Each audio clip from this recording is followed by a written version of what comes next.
कहते हैं कि जब इंसान के सिर पर वासना चढ़ जाती है तो वो इंसान हैवान बन जाता है। अगर यही वासना भूतों के सिर पर चढ़ जाए तो क्या होगा। हमारी आज की कहानी ऐसे ही भूतों पर आधारित है जो अपनी वासना मिटाने के लिए कुछ भी कर सकते थे। तो चलिए कहानी शुरू करते हैं।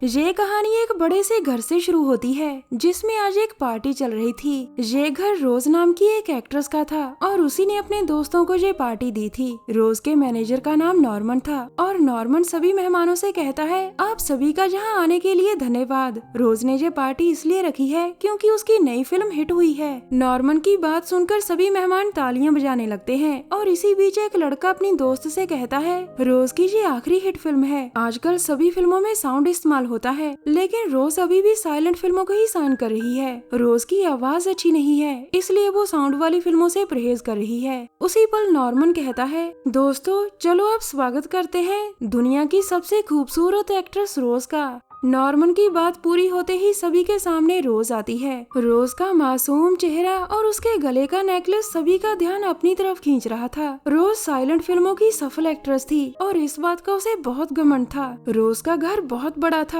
उसके घर के पीछे एक स्विमिंग पूल भी था। रोज के 3 खास दोस्त पूल के पास थे और वो उनसे भी आकर मिलती है। रोज के पास खड़ा विल कहता है, मैं मजे लेना चाहता हूँ। ये सुनकर रोज उसे इंतजार करने को कहती है और तभी नॉर्मन उनके पास आकर रोज से कहता है, स्टूडियो वाले आपसे मिलने आए हैं। उसकी बात सुनकर एरिक कहता है, जब रोज हमारे साथ होती है तो वो किसी से नहीं मिल सकती। जाओ जाकर स्टूडियो वालों को विमल और दारू दो। रोज के तीनों दोस्तों के तेवर देखकर नॉर्मन डर कर वहाँ से चला जाता है। नॉर्मन के चले जाने के बाद रोज के तीनों दोस्त पूल के पास बना खुफिया दरवाजा खोलते हैं और फिर चुपचाप उसमें घुस जाते हैं। दूसरी तरफ रोज भी अपने कमरे की ओर जा रही थी। वो अपने कमरे में आकर एक बॉक्स खोलती है जिसमें एक पुरानी सी चाबी थी। इसके बाद वो चाबी उठाकर एक खुफिया दरवाजा खोलती है और फिर वो उसके अंदर चली जाती है। दरअसल रोज के कमरे में जो खुफिया दरवाजा था वो एक तहखाने की तरफ जाता था। अब रोज एक बड़े से तहखाने में आ गई थी जहाँ उसके तीनों दोस्त पहले से ही उसका इंतजार कर रहे थे।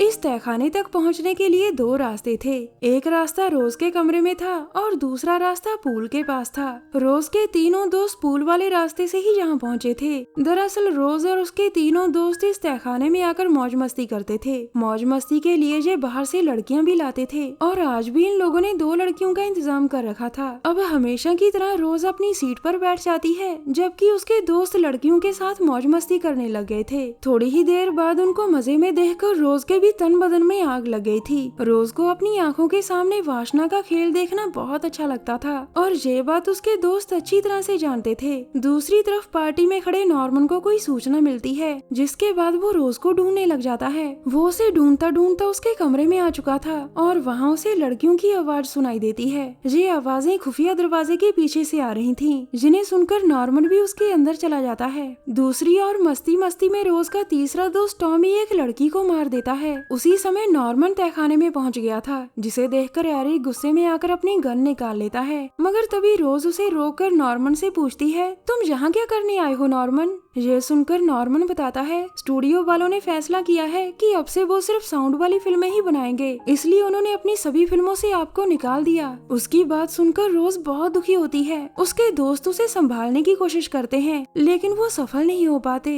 अचानक रोज गुस्से में आकर एरिक की गन निकाल लेती है और फिर नॉर्मन के साथ साथ टीना और अपने तीनों दोस्तों को मार देती है। आखिर में जब वो खुद को मारने की कोशिश करती है तो गन में गोलियां खत्म हो जाती हैं। इसके बाद वो एक बड़ा सा चाकू उठाकर तहखाने से बाहर जाती है और फिर वो पूल के पास खड़े लोगों से कहती है, मैं नाकामी बर्दाश्त नहीं कर सकती। इतना कहकर वो खुद का गला काट लेती है और उसकी मौत हो जाती है। बहुत सालों बाद आज रोज के घर 2 रियल एस्टेट एजेंट्स आती हैं। एक का नाम डैनी और दूसरी का नाम मिकी था। इनकी कंपनी पिछले कई सालों से रोज का घर बेचना चाहती थी लेकिन उन्हें कोई भी ग्राहक नहीं मिल रहा था। आज कंपनी को जैसे ही एक ग्राहक मिलता है तो कंपनी उन दोनों लड़कियों को रोज के घर भेज देती है। कंपनी चाहती थी कि दोनों लड़कियां रोज का घर ग्राहक को दिखाएं और किसी तरह उसे घर बेच दें। रोज का घर पिछले कई सालों से बंद पड़ा था जिस कारण घर की हर चीज पर धूल मिट्टी जम चुकी थी। घर देखते देखते उन दोनों की नजर उसी पूल पर पड़ती है जहाँ पर रोज ने अपना गला काटा था।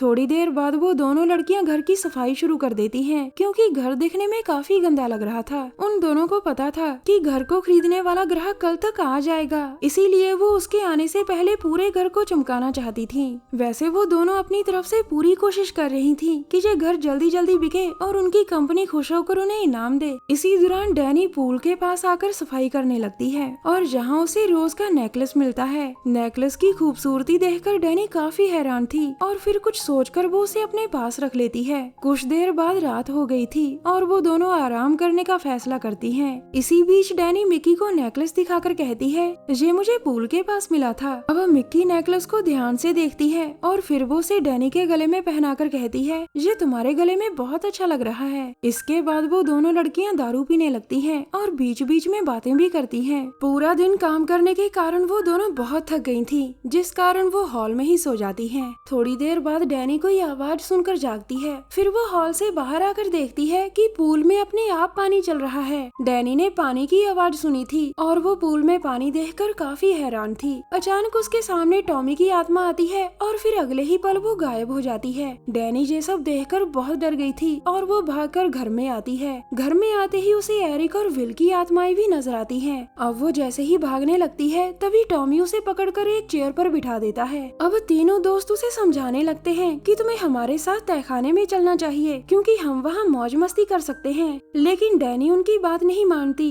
और तभी वहाँ मिक्की आकर पूछती है, तुम किससे बातें कर रही हो? दरअसल मिक्की वॉशरूम गई हुई थी और उसके बाहर निकलते ही सभी आत्माएं अपने आप गायब हो जाती हैं। अब डैनी उसे समझाने की बहुत कोशिश करती है कि इस घर में 3 और आदमी हैं, लेकिन मिक्की उसकी किसी भी बात पर यकीन नहीं करती। थोड़ी देर बाद मिक्की घर के कमरों की तलाशी लेने लगी थी। हालांकि उसे डैनी की बातों पर यकीन तो नहीं था, लेकिन फिर भी उसके मन में डर सा बैठ चुका था। वो काफी देर कमरों की तलाशी लेती है और इसी बीच वो एक कमरे में थक कर सो जाती है। कुछ देर बाद वो कोई आवाज सुनकर जाग जाती है। जब उसे सामने कोई भी नजर नहीं आता तो वो फिर से सोने का फैसला करती है। वो जैसे ही लेटती है तो उसके सामने विल आ जाता है। विल को देखकर वो बहुत डर गई थी और जल्दी जल्दी कमरे से भागती है। उसे कमरे के बाहर डैनी दिख जाती है और वो उसे भी भागने के लिए कहती है। दोनों लड़कियां जैसे ही घर से भागने लगती हैं तो विल और टॉमी की आत्माएं मिक्की को पकड़ लेती हैं, जबकि डैनी भागकर एक कमरे में छुप गई थी। थोड़ी देर बाद टॉमी और विल ने मिक्की को तहखाने में कैद कर दिया था।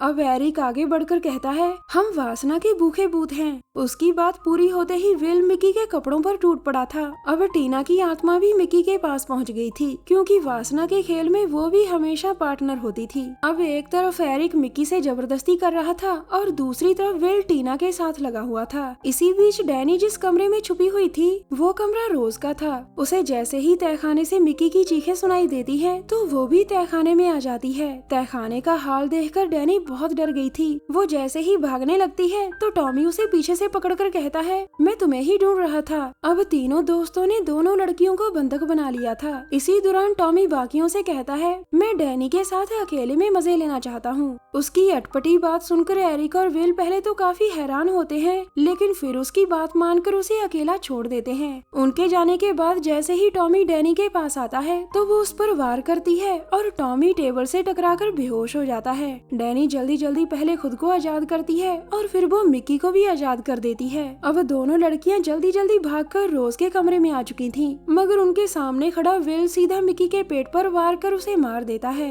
अब डैनी फिर से तहखाने में थी और सभी भूखी आत्माएं उसके सामने थीं। उन्हें सामने देखकर डैनी कहती है, घर को खरीदने वाला ग्राहक आने वाला है। उसे जब मैं नहीं मिलूंगी तो वो सीधा कंपनी के पास जाएगा और कंपनी वाली पुलिस के पास। उसकी बात सुनकर वो सभी हंसने लगते हैं और तभी वहाँ रोज की आत्मा भी आ जाती है। दरअसल घर को खरीदने वाला ग्राहक रोज की आत्मा ही थी। वही कंपनी में फोन करती थी और घर को खरीदने की इच्छा दिखाती थी। रोज और उसके दोस्तों की आत्माएं आज भी तहखाने में मौज मस्ती करती थी। कहानी के आखिर में तीनों दोस्तों की आत्माएं डैनी पर टूट पड़ती हैं, जिसके बाद डैनी तड़प तड़प कर मर जाती है। हमारी वीडियो देखने के लिए धन्यवाद।